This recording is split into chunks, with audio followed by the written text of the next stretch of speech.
students ko very namaskar. I am Ramesh Dabra. Welcome you all to Acer classes and I hope you are all doing great.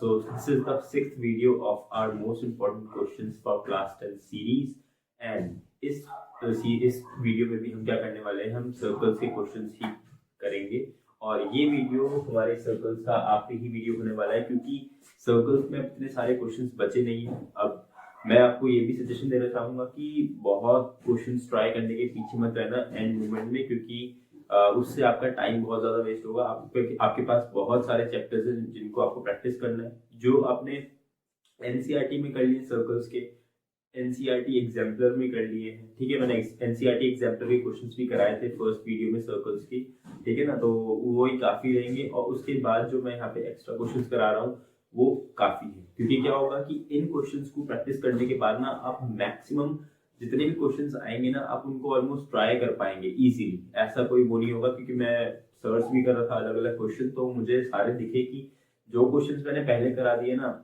उन्हीं पे क्या है सारे आगे questions क्या है बेस्ड है, और इन क्वेश्चंस को आपने प्रैक्टिस कर लिए तो उसके बाद आप इजीली सर्कल्स का जो भी क्वेश्चन आएगा उसको आप ध्यान से देख पाएंगे और आप उसको डिसाइफर कर पाएंगे कि क्या करना है आपने उस क्वेश्चन में, ठीक है। तो बिना किसी डिले के चलिए शुरू करते हैं। आज की वीडियो का क्वेश्चंस क्या क्या है वो देखते हैं। तो चलिए यहाँ पे बोल रहा है कि in the following figure two circles touch each other externally at C, prove that the common tangent at C bisects the other two common tangents. ठीक है, क्या कह रहा है कि यहाँ पे दो सर्कल्स हैं, क्या करते हैं वो एक्सटर्नली एक दूसरे को टच करते हैं, ठीक है, सी पॉइंट पे, और क्या हो रहा है कि वो बोल रहा है कि जो हमारी कॉमन टेंजेंट एट सी है ना, ये बताओ कि वो क्या करती है बाकी की दो जो कॉमन टेंजेंट्स है पी क्यू और एल एम, इन दोनों को क्या करती है वो बाइसेक्ट करती है। तो ऐसा कैसे दिखाना है हमें वो हम देखते हैं यहाँ पे, ठीक है। तो अब अगर आपने जो हमारा थ्योरम है टेंजेंट्स वाला सेकंड थ्योरम की, हमारे एक्सटर्नल पॉइंट से अगर एक सर्कल पे दो टेंजेंट्स जाती हैं तो उन दोनों की लेंथ क्या होती है, इक्वल होती है। अगर वो आपने पढ़ रखा है, ठीक है, और आपने काफी बार प्रैक्टिस कर लिया है उसके क्वेश्चन, तो आप इजीली यहाँ पे देख पाएंगे कि क्या हमें करना है, ठीक है। तो अब ये क्वेश्चन है बहुत छोटा सा, मतलब ये 1 मार्क्स का क्वेश्चन नहीं आने वाला है, बट ये क्वेश्चन इंपॉर्टेंट इसलिए क्योंकि इस पे आपको ध्यान देने की बहुत जरूरत है, मतलब फिगर को बहुत ध्यान से देखना पड़ेगा, तभी आप समझ पाएंगे कि इसमें क्या करना है, ठीक है। तो अब काफी बच्चे सोचेंगे कि यहाँ से लाइन ड्रॉ करो, मतलब कंस्ट्रक्शन वगैरह वगैरह, बट ऐसा कुछ करने की जरूरत नहीं है। यहाँ पे बहुत इजीली आपका आंसर आ जाएगा अगर आप ध्यान से देखें कि अगर मैं पॉइंट ई को देखूं, ठीक है, ई को देखूंगा तो यहाँ से आपको ई क्यू और ई सी दो टेंजेंट्स जाते हुए दिखाई दे रही है सर्कल पे, है ना। तो इससे क्या मिल जाता है मुझे कि E Q will be equal to E C हो जाता है ना। उसके बाद देखो कि ई से पी पे एक टेंजेंट जा रही है, ठीक है, और ई से सी पे भी टेंजेंट जा रही है, इसका मतलब E P will be also equal to E C, ठीक है, यहाँ से ये मिल रहा है। फिर यहाँ पे भी अगर आप देखोगे तो आपको सेम दिख रहा होगा कि एफ से इस वाले सर्कल पे दो टेंजेंट जा रही है, एफ एम और एफ सी। उसके बाद इस वाले सर्कल में देखोगे तो एफ से दो टेंजेंट जा रही है, एफ सी और एफ एल, ठीक है। तो ये इस चीज का यूज करके हम बहुत इजीली बता सकते हैं कि जो ई एफ है, मतलब जो कॉमन टेंजेंट है, वो बाकी की दो टेंजेंट्स को इक्वली बाइसेक्ट कर रही है, ठीक है। तो यहाँ पे हम लिखेंगे here EQ is equals to EC and EP is equals to EC. First equation, second equation, tangents from an external point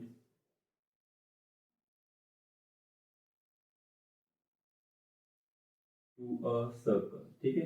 ये वाला रीजन लिख दिया हमने, हमारा सेकंड थ्योरम। जैसे ही लिखा तो आपका आंसर ऑलमोस्ट खत्म। आप बोलेंगे फ्रॉम 1 and 2,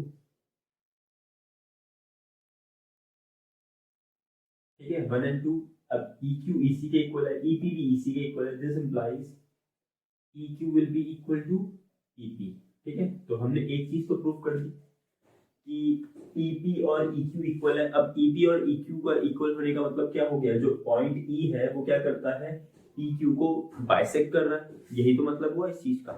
तो इसीलिए यहाँ पे डायरेक्टली प्रूफ हो गया। फिर हम करेंगे अगेन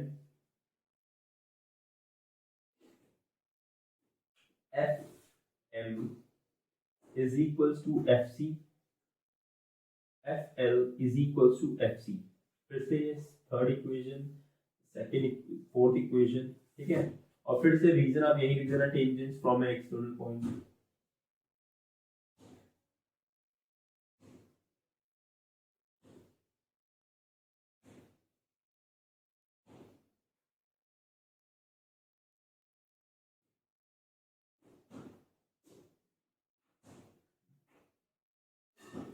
ठीक है ना, तो ये जैसे ही हुआ फिर से आप बोलेंगे फ्रॉम 1 2 एंड 3 और from 3 and 4।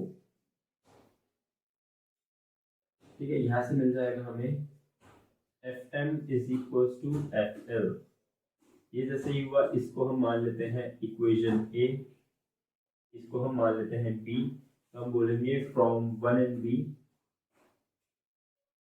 A and B, sorry 1 and B बोल रहा हूँ मैं, A and B we gate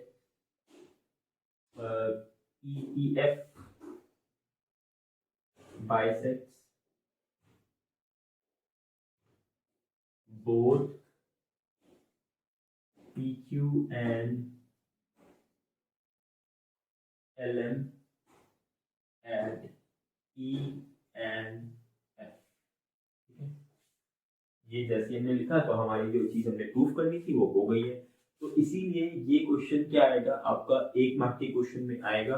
और यहाँ पे ये क्या करेगा कि हो सकता है कि आपकी मतलब प्रैक्टिस हो रखी हो तो आप कर दे से फटाफट। ठीक है, अगर आपकी थोड़ी प्रैक्टिस कमी होगी, थोड़ी कमी होगी प्रैक्टिस की, तो क्या होगा कि ये थोड़ा करने में आपको सोचना पड़ेगा। और जैसे ही आपने सोचा तो वहीं पे उसका मकसद पूरा हो गया। क्वेश्चन का मकसद यही है कि आपका ये थोड़ा सा टाइम वेस्ट करे, ठीक है ना। और इसका कोई मकसद नहीं है क्योंकि ये क्वेश्चन है आसान, ठीक है, मैक्सिमम बच्चे इसको कर लेंगे। बट क्या होगा, जो टाइम ये वेस्ट करेगा ना वो ज्यादा इंपॉर्टेंट है। इसीलिए अगर आपने ऐसे क्वेश्चंस पहले से देख रखे हैं तो ऐसे क्वेश्चंस में आपका टाइम वेस्ट नहीं होने वाला है और आप इजीली फटाफट कर लेंगे और ये 1 मार्क्स के क्वेश्चन फटाफट हो जाएंगे। बट अगर प्रैक्टिस की थोड़ी सी भी कमी हो तो ये क्या करेगा, ये ऐसे क्वेश्चंस आपका टाइम वेस्ट करने वाले हैं। और टाइम ही आपके क्या है, वहाँ पे करेंसी है, मनी है वहाँ पे, कि टाइम जितना ज्यादा आपका बचेगा उतने ज्यादा आप क्वेश्चन अटेम्प्ट कर पाएंगे और उतने ज्यादा आपके मार्क्स आएंगे। ठीक है, तो इसीलिए ऐसे क्वेश्चंस को भी देख लेना एक बार, ठीक है ना, और प्रैक्टिस भी कर लेना ताकि ये ऐसी चीजें आपके दिमाग में आ जाए। और मैंने वही बोला है कि जितने क्वेश्चंस मैंने कराए हैं अगर आपने उनको अच्छे से प्रैक्टिस कर लिया है तो आप इजीली ये चीजें आप आराम से देख पाएंगे। ठीक है, तो चलिए आप ये नोट कर लीजिए, उसके बाद हम आगे बढ़ते हैं। तो चलिए देखते हैं हमारे इस वीडियो का सेकंड क्वेश्चन। तो क्या बोलता है इस वीडियो का सेकंड क्वेश्चन, वो देखते हैं। In the figure if AB is equals to AC prove that BE is equals to CE। मतलब उसने बोला है कि अगर AB और AC दोनों इक्वल हैं तो आपको बताना है कि BE और BC भी क्या होंगे, इक्वल होंगे। तो ये करने के तरीके आपके पास 2 हैं। आप या तो यहाँ पे यूज कर लीजिए ट्राइंगल सी कॉन्करेंसी। ठीक है, क्या करना है कि ए को और ई को ज्वाइन कर देना। ए और ई जब ज्वाइन होगा तो आपको दिख जाएगा कि AB और AC तो इक्वल है, फिर AE कॉमन है, angle B will be equal to angle C। क्यों? क्योंकि क्या है, angles opposite to equal side. और जैसे ही वो लगाया तो आपके दोनों ट्राइंगल्स कॉन्ग्रुएंट हो जाएंगे। जैसे ही दोनों ट्राइंगल्स कॉन्ग्रुएंट हुए आप BE is equal to CE बोल देंगे। बट यहाँ पे अगर आप ट्राइंगल्स का यूज करेंगे तो हो सकता है कि थोड़े मार्क्स काट दे वो या उसको ज्यादा पसंद ना आए, क्योंकि क्या है यहाँ पे सर्कल एक वजह से उन्होंने बीच में दिया है। वो चाहते हैं कि आप ट्राइंगल्स की प्रॉपर्टी यूज ना करके हमारे सर्कल्स की प्रॉपर्टी यूज करें। तो वो देखने के लिए क्या करना पड़ेगा हमें, आपको उसने दिया है, आपको ये चीज यूज करनी है कि AB इज इक्वल टू, अगर AC है तो AB और AC को हम ब्रेक करके AD प्लस DB और AF प्लस FC लिख सकते हैं क्या? बिल्कुल लिख सकते हैं। तो जैसे ही लिखेंगे तो क्या आएगा, AD plus DB plus AF plus FC। ठीक है, ये हो जाएगा। फिर आपको यहाँ से दिख रहा होगा कि ए से दो टेंजेंट्स जा रही है सर्कल पे जो कि है एडी और एएफ, और जैसे आपको ये पता चला तो आपको पता है कि एडी और एएफ क्या होंगे, आपस में इक्वल होंगे, ठीक है। और जैसे ही इक्वल होंगे तो ये क्या हो जाएगा, आपस में कैंसिल हो जाएंगे, तो यहाँ पे आ जाएगा आपका DB is equal to F C. और जैसे ही आया इसके आगे आप लिख देना AD is equal to AF as they are tangents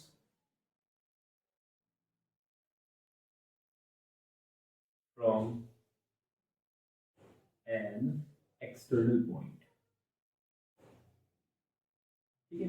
तो ये जैसे ही लिखेंगे आप तो आपका आंसर यहाँ पे हो जाएगा। अब देखिए क्या है फिर डीबी बीई के इक्वल होने वाला है क्या, और एफ सी ई एस के इक्वल होने वाला है क्या। फिर से दोबारा वही कि ये क्या है, दोनों बीडी और बीई क्या है, दोनों टेंजेंट्स फ्रॉम एक्सटर्नल पॉइंट है, बी से टेंजेंट जा रही है सर्कल पे, ठीक है। और एफ सी या सी एफ या सी ई ये दोनों क्या है, ये भी क्या है, टेंजेंट्स है, ठीक है, एक्सटर्नल पॉइंट से जाने वाली। जिसको नहीं पता है थ्योरम में बताया था कि जब भी एक एक्सटर्नल पॉइंट से दो टेंजेंट्स जाती हैं, ठीक है, तो क्या होती है, इन दोनों की जो लेंथ होती है वो आपस में इक्वल होती है। ये हमारा सर्कल चैप्टर का सेकंड थ्योरम बोलता है, ठीक है। तो ये आपको पता रहना चाहिए, इसी से आप क्वेश्चन कर पाएंगे। दूसरा क्या है, ठीक है, जैसे ये हुआ फिर हम क्या करेंगे, तो हम यहाँ पे लिख देंगे डीबी की जगह पे मैं बीई लिख सकता हूँ, एंड बट यहाँ पे लिख देता हूँ but DB is equals to BE and F C is equals to CE Q. EC लिखा है ना उसने, तो हम ईसी ही लिख देंगे यहाँ पे। ईसी क्यों है, क्योंकि सेम रीजन, ठीक है, तो यही रीजन आप यहाँ लिख देंगे, तो B is equals to EC हो जाएगा हमारा यहाँ पे। तो हेंस प्रूव्ड हो गया, तो ये इससे आसानी से हो जाएगा, वरना आपको ट्रायंगल वाली कॉन्ग्रुएंसी वाला मेथड करने में थोड़ा सा ज़्यादा काम करना पड़ेगा, बट उससे भी हो जाएगा। पर मैं प्रेफर करूंगा कि अगर यहाँ पे बीच में ट्रायंगुलर सर्कल दिया है तो आप टेंजेंट्स वाली प्रॉपर्टीज ही यूज करना, ठीक है, उसी से आपको मार्क्स ढंग से मिलेंगे, क्योंकि वो चाहता है, उसने मतलब फिगर ही ऐसा बनाया है कि आप वही यूज करें, ठीक है ना। तो चलिए देखते हैं हमारा इस वीडियो का थर्ड क्वेश्चन क्या बोल रहा है। In the figure two tangents R Q and R P are drawn from an external point R to a circle with center O. If angle PRO is equal PRQ is sorry PRQ is equals to 120 degree, then prove that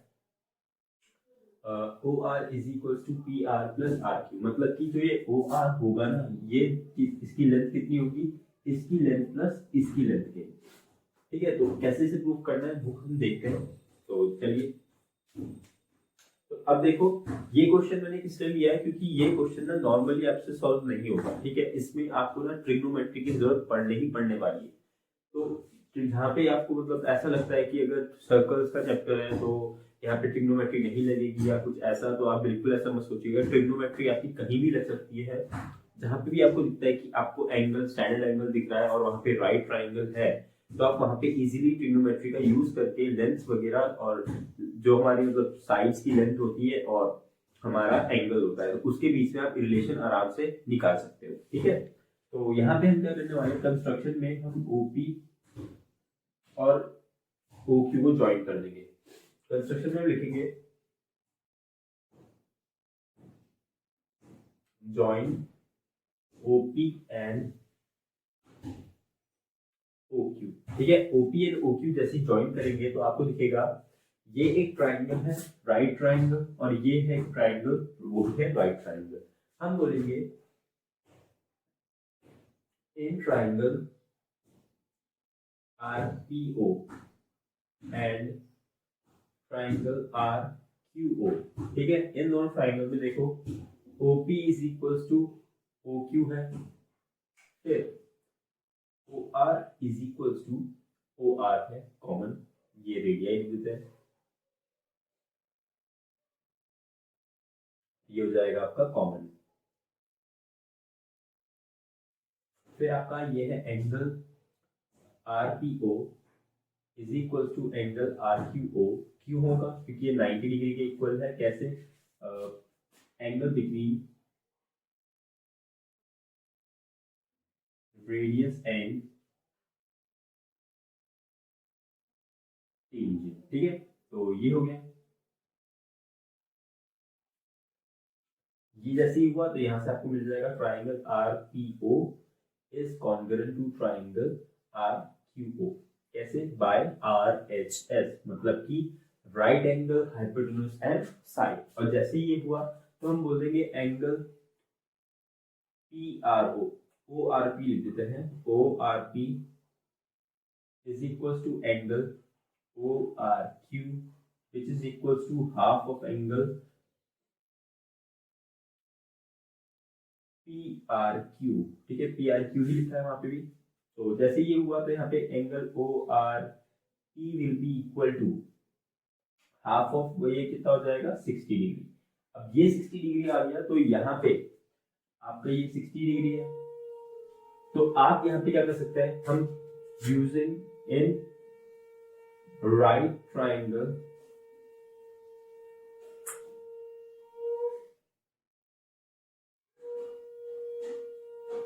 O R P O. ठीक है, R P O, in right triangle R P O, यहाँ पे हम use कर लेंगे। देखो हमें relation किसके बीच में चाहिए, हमें चाहिए ओ आर और पी आर और पी क्यू के। तो हम ऐसा कौन सा ट्रिग्नोमेट्रिक रेशियो है जिसपे हमारा ये आता है और ये आता है। ये हमारा यहाँ पे क्या है, ये आपको दिख रहा होगा, ये हमारा है हाइपोटेन्यूज और ये हमारा क्या है बेस, क्योंकि एंगल यहाँ पे है, एक हाइपोटेन्यूज और दूसरा बेस पे रेस्ट कर रहा है। तो यहाँ पे हम यूज कर सकते हैं cos theta. Cos of 60 degree will be equal to P R upon O R. ठीक है, जैसे ये हुआ तो यहाँ पे आ जाएगा हाफ। ठीक है, हाफ होगी हमारे cos 60 डिग्री की वैल्यू, और P R upon O R तो वैसे ही रहेगा। ठीक है, और जैसे ही क्रॉस मल्टीप्लाई करेंगे तो यहाँ से आ जाएगा आपकी value O R is equal to 2 P R. और देखो हम क्या कर सकते हैं, 2 पी आर को ऐसे लिख सकते हैं क्या, O R is equal to P R plus P R. और जैसे ही ऐसे लिखा तो हम यहाँ पे कह सकते हैं कि पी आर भी पी आर क्योंकि इक्वल है पी आर और क्यू आर। तो हम यहाँ पे एक पी आर को क्यू आर से रिप्लेस कर सकते हैं। तो यहाँ पे हो जाएगा O R will be equal to P R plus Q R. कैसे हुआ, क्योंकि P R is equal to Q R है, क्योंकि ये दोनों क्या है tangents from, as they are tangents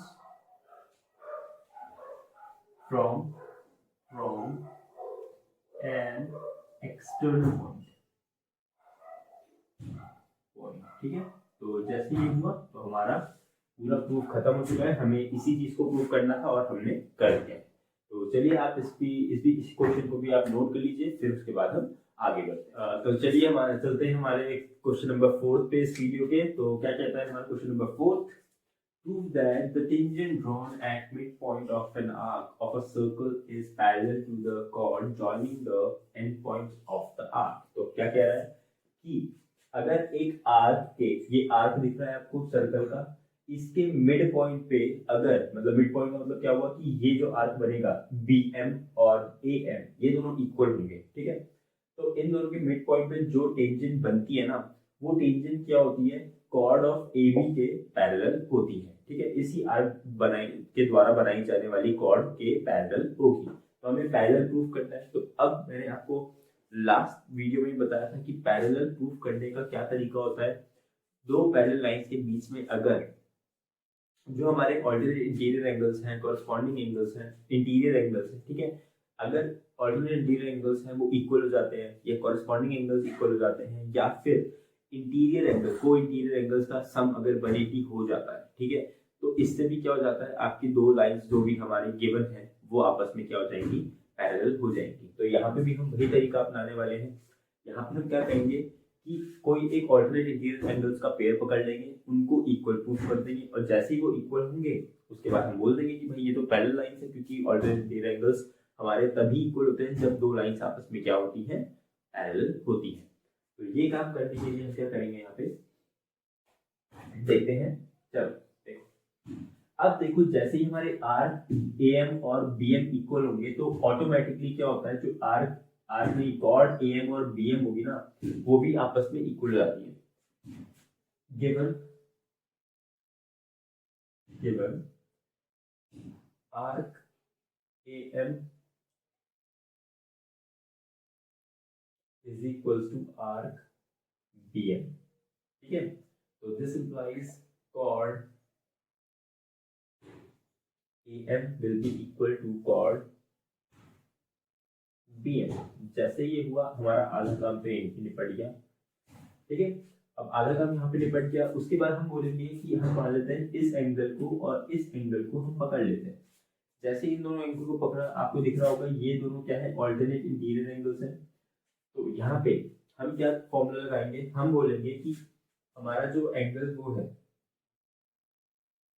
angle AMT, angle AMT is equal to angle ABM। ठीक है, क्या होगा, ये एंगल क्या है, इस एंगल के इक्वल होने वाला है। क्यों होने वाला है, इसका एक थ्योरम है ऑल्टरनेट सेगमेंट थ्योरम। ठीक है, ये मैंने अभी लास्ट वाली क्लास में आपको एक क्वेश्चन बना के भी ये सॉल्व करवाया था कि ये इक्वल क्यों होते हैं। ठीक है, तो यहाँ पे क्या हो जाएगा, जैसे ही होगा हम बोलेंगे यहाँ पे ऑल्टरनेट सेगमेंट थ्योरम।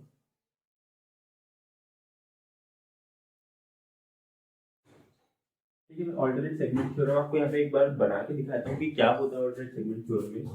कि अगर मान लीजिए एक सर्कल है, ठीक है, और यहाँ पे हमारी एक टेंजेंट है, तो टेंजेंट के द्वारा बनाई यहाँ पे टेंजेंट को से जुड़ने वाली जो कॉर्ड होगी ना, उसके बाद फिर एक और कॉर्ड होगी। ठीक है, तो क्या होता है, हमेशा जो ये एंगल बनता है ना, इस एंगल के इक्वल होता है। ठीक है, ये थीटा होगा तो ये भी थीटा होगा। ये हमारा ऑल्टरनेट सेगमेंट थ्योरम कहता है, और ये आपने क्लास 9 में पढ़ा होगा। और उसके बाद तो खैर अगर वहां पे आपने ढंग से प्रैक्टिस नहीं किया तो याद नहीं रहेगा, बट जिसने ढंग से प्रैक्टिस किया होगा तो ये उसको याद आ गया होगा कि हमने ऐसा क्लास 9 में पढ़ा था। ठीक है, तो इसी थ्योरम में यहाँ पे यूज किया गया है। देखो यहाँ पे ये एंगल है, ठीक है, यहाँ इस टेंजेंट से एक कॉर्ड गई, ठीक है, कॉर्ड के बाद एक और कॉर्ड गई और फिर यहाँ से वापस को जोड़ दिया, तो क्या हो गया, ये एंगल और ये एंगल क्या हो गए, आपस में इक्वल हो गए। ठीक है, ऑल्टरनेट सेगमेंट थ्योरम थोड़ा लिख लीजिएगा कहीं पे कि ऐसा होता है।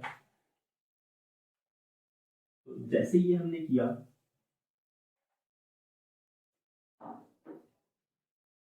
तो यहाँ भी क्या हो जाएगा, फिर हम बोलेंगे कि angle BABM is equal to है angle BAM।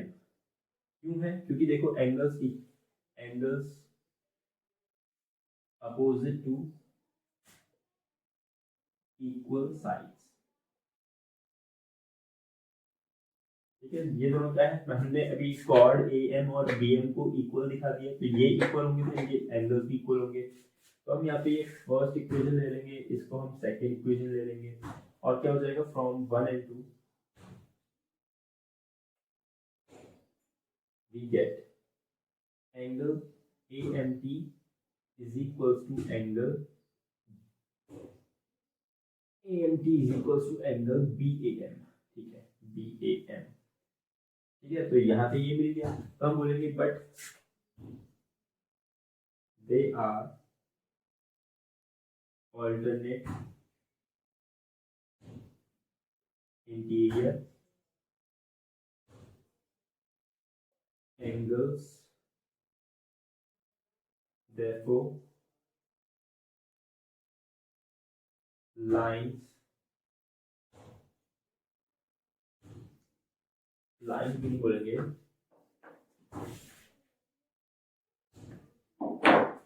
chord AB is parallel to TP, tangent TP।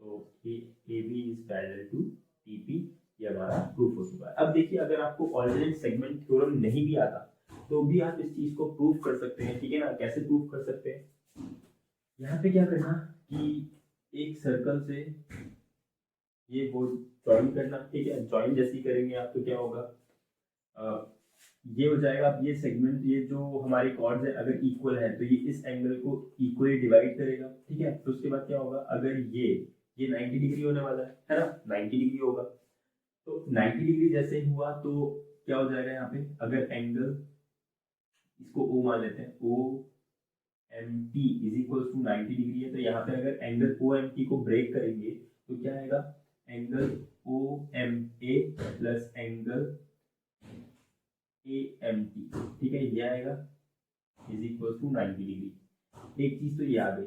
उसके बाद बोलेंगे कि यहां से हमारा मिलता है कि angle O M A is equal to हो जाएगा 90 minus angle A M T, ठीक है, यहाँ से ये मिलता है। उसके बाद देखेंगे अगर हम क्या कर सकते हैं यहाँ पे। अब ओ एम ए देखो, O M A half of वो है, तो अगर इसे ट्वाइस करेंगे तो हमें एंगल मिलेगा, angle A M B is equal to हो जाएगा ट्वाइस, तो twice 180 degree minus twice of angle A M B, कुछ ऐसा मिल जाएगा हमें एंगल ए एम बी, ठीक है। अब जैसे ये मिला हम क्या करेंगे, यहाँ से इसको अब क्या करेंगे, यहाँ पे हम इन तीनों एंगल्स 1 2 3 ये तीनों एंगल्स को उसका सम बोलेंगे, angle A M B plus angle A B M plus angle B A M is equal to कितना होता है 180 डिग्री। फिर ए एम बी की जगह पे इस चीज को रिप्लेस करें तो क्या आता है देखते हैं, तो एंगल 180 डिग्री हो जाएगा minus 2 angle A M T. और हमें पता है कि ए बी एम और बी ए एम भी दोनों आपस में इक्वल हैं, तो हम क्या कर सकते हैं, ए बी एम की जगह पे बी ए एम ही रिप्लेस कर दें। तो जैसे ही बी ए एम रिप्लेस करेंगे तो ये दोनों क्या हो जाएंगे, twice of angle B A M is equal to 180 degree. अब देखो 180 से तो 180 कट जाएगा, ये minus of twice of angle A M T उधर शिफ्ट हो जाएगा, तो यहाँ से आ जाएगा twice of angle B A M is equal to twice of angle A M T, ठीक है, कट गया, ये भी कट गया। Angle B A M is equal to जाएगा हमारा एंगल ए एम टी, ठीक है, ये हो चुका है। तो आपका जो हमने प्रूव करना था कि ये एंगल इस एंगल के इक्वल है वो हमने प्रूव कर दिया है। तो ये है हमारा ऑल्टरनेट सेगमेंट थ्योरम। अगर आपको मान लीजिए ऑल्टरनेट सेगमेंट थ्योरम का ये याद भी नहीं आता तो आप ऐसे करके भी प्रूव कर सकते हैं। तो ये चीज भी आप क्या करना, साथ में लिख देना, ठीक है।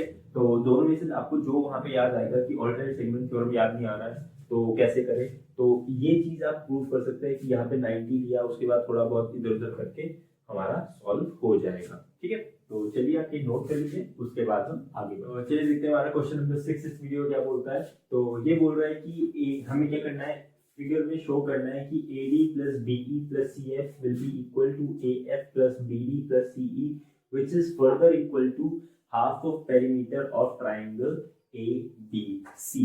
तो हमें ये चीज प्रूव करनी है। तो हम यहाँ पे पहले तो एक सिंप्लिसिटी के लिए कर देते हैं कि let perimeter of triangle ABC is equals to capital P। तो हमने उसका पेरीमीटर कैपिटल P मान लिया ताकि हमें बार बार perimeter of triangle ABC, perimeter of triangle ABC ना लिखना पड़े, ठीक है। उसके बाद अब हमें पता है कि यहाँ पे AD will be equal to AF, DB will be equal to, sorry DB नहीं लिखते थे, BD लिखेंगे, BD will be equal to BE, फिर CF will be equal to CE, first second third, ये कुछ देखिए हम बोलेंगे यहाँ पे टेंजेंट फ्रॉम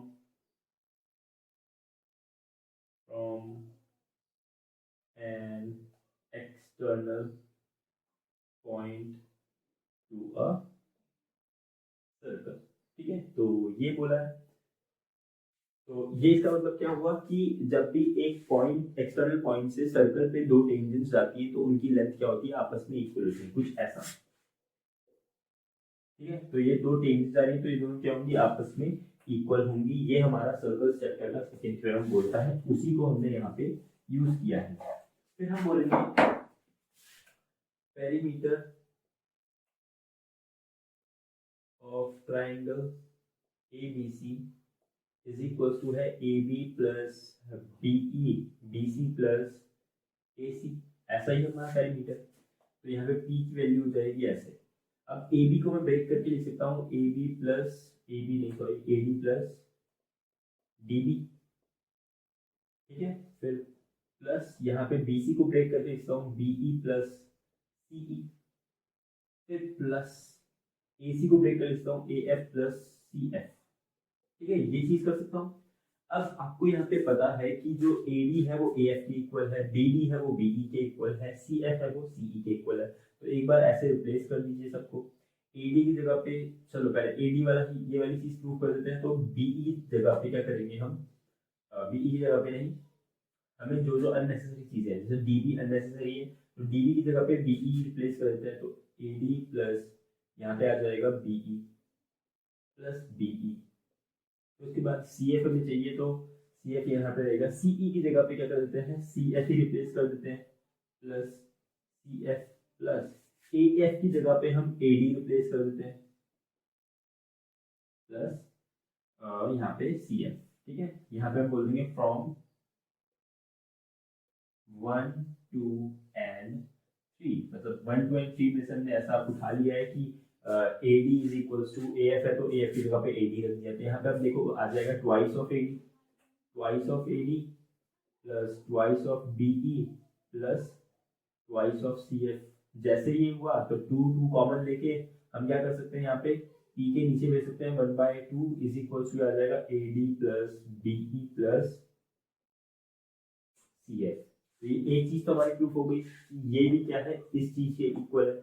फिर क्या करना है, अब इसी इक्वेशन को, इसको हम मान लेते हैं फोर्थ इक्वेशन, ठीक है, और इसको मान लेते हैं हम इक्वेशन ए, ठीक है। ये भी आंसर इक्वेशन है। फोर्थ इक्वेशन में दिमाग करना है फ्रॉम 4 1 2 and 3, मतलब हमने 4 1 2 and 3 को पिक किया। अब क्या करना है कि ए एफ की जगह पे ए डी रिप्लेस, नहीं सॉरी ए डी की जगह पे ए एफ रिप्लेस करना है, ठीक है। फिर उसके बाद बी ई की जगह पे बी डी रिप्लेस करना है, सी ई की जगह पे सी एफ की जगह पे सी ई रिप्लेस करना है। तो यहाँ से आ जाएगा P is equals to A D की जगह पे ए एफ आ जाएगा, प्लस बी ई की जगह पे बी ई है नहीं, बी की जगह पे बी डी आ जाएगा, प्लस फिर बी ई की जगह पे फिर से दोबारा बी डी आ जाएगा। मैंने डी बी लिखना है, डी बी नहीं सिर्फ बी डी लिख देते हैं, ठीक है। बी डी और बी डी हो गया, प्लस सी ई चाहिए हमें, हाँ सी ई चाहिए, तो सी ई तो रहेगा, प्लस ए एफ की जगह पे ए एफ ही रहेगा, प्लस सी एफ की जगह पे सी ई आ जाएगा। तो जैसे फिर इसको भी कंपाइल करेंगे तो क्या आएगा आपके पास, twice of A F plus twice of B D plus twice of C E. फिर से यहाँ से आ जाएगा 1/2 P is equals to A F plus B D plus C E, ठीक है। ये हमारी बी इक्वेशन, तो हम बोल देंगे from A and B we get A D plus B E plus C F is equals to है A F plus B D plus CE, which is further equal to half of perimeter of triangle ABC। तो ये भी हमारा proof हो चुका है। तो चलिए इसको भी नोट कर लीजिए, और ये हमारा इस वीडियो का लास्ट क्वेश्चन रहने वाला है, ठीक है। तो चलिए आज के लिए इतना ही। थैंक यू सो मच, और मेहनत करते रहिए, एग्जाम्स पास आ रहे हैं, इसीलिए बिल्कुल टाइम पास नहीं करना है। सीरियसली अपना शेड्यूल बनाइए, ठीक है, और उसके हिसाब से वो करते रहिए। और दूसरा अपना मेडिटेशन वगैरह भी करते रहिए, ठीक है, क्योंकि क्या है ये जो लास्ट के 20 25 और 30 डेज है ना, ये क्या होने वाले हैं, थोड़े से आपके दिमाग को बहुत थकाने वाले हैं, क्योंकि आपको बहुत ज़्यादा पढ़ना पड़ेगा, बहुत लंबे लंबे घंटे आपको बैठना पड़ेगा पढ़ने के लिए। तो अब क्या होता है कि दिमाग जब थक जाता है ना, तो उसकी प्रोडक्टिविटी क्या हो जाती है, कम हो जाती है। तो आप क्या करना कि 2 घंटा पढ़े, 1 2 घंटा 3 घंटा पढ़ने के बाद मेडिटेशन करने बैठना, 5 मिनट्स के लिए क्या करना, अलार्म लगाना, और बैठ के आंखें बंद करके बिल्कुल दिमाग को खाली करने की कोशिश करना। तो उससे क्या होता है, ब्रेन क्या हो जाता है, आपका रिलैक्स हो जाता है, ठीक है। और जो आपने चीजें पहले पढ़ी है ना, वो दोबारा क्या होगा, ब्रेन में सेटल होने लग जाएंगी। वरना क्या होता है कि एकदम से आप सारी चीजें ब्रेन में घुसा दोगे तो क्या होगा, ब्रेन में केओस सा क्रिएट हो जाएगा। उसके बाद आप फर्दर और ज्यादा चीजों को अपने दिमाग में नहीं घुसा पाओगे। तो मेडिटेशन करने से क्या होता है कि जो चीज़ें आपने ब्रेन में घुसाई हैं वो आराम से सेटल डाउन हो जाती है नीचे, ठीक है। जैसे आपने पानी में मिट्टी को नीचे सेटल डाउन होते हुए देखा होगा, तो उसके बाद क्या होता है फिर और आप उसमें चीज़ें भर सकते हो, ठीक है। तो इसीलिए मेडिटेशन भी करते रहिए। और स्ट्रेस बिल्कुल मतलब ऐसे नहीं लेना है कि बिल्कुल आपने बिल्कुल ज़िंदगी खत्म हो जाएगी इसके बाद। अभी कैसे करना है कि मेहनत करनी है, उसके बाद जब एग्ज़ाम तक पहुँच जाओगे तो एग्ज़ाम के टाइम पे फिर वहाँ पे वो नहीं होता। तो वो बोलते हैं ना कि paper can not decide your future वगैरह-वगैरह जो भी कोट है, बट ये ऐसा भी नहीं है कि आपको ये अभी से सोचने बैठ जाना है कि अभी बैठ गया है कि ये पेपर मेरा क्या डिसाइड करेगा, तो ऐसा नहीं है। ठीक है, अभी आपके पास टाइम है तो अभी आपको मेहनत करनी है। अभी ऐसा ही लगना चाहिए कि भाई 10th का ही हमारा गोल है, 10th के फाइनल एग्जाम्स का ही गोल है, तो उसी के लिए मेहनत करनी है।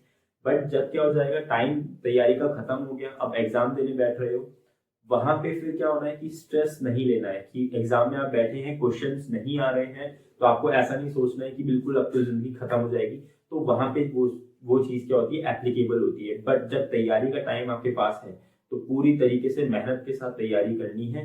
और जैसे ही आपका एग्जाम देने जाओगे तो वहां पे बिल्कुल फ्री माइंड से जाना है कि ऐसा ही लगना चाहिए कि आपको बिल्कुल ऐसे वो नहीं होता, मतलब कोई दिक्कत नहीं है कि एग्जाम कैसा भी जाए, क्योंकि आपने मेहनत जो करनी थी पहले कर ली है। अब आपको सिर्फ क्या करना है, अपना 100% देना है, और उसके बाद रिजल्ट जो भी आएगा वो उस पर डिपेंड करता है, ठीक है। तो चलिए फिर, thank you so much, next video में मिलते हैं।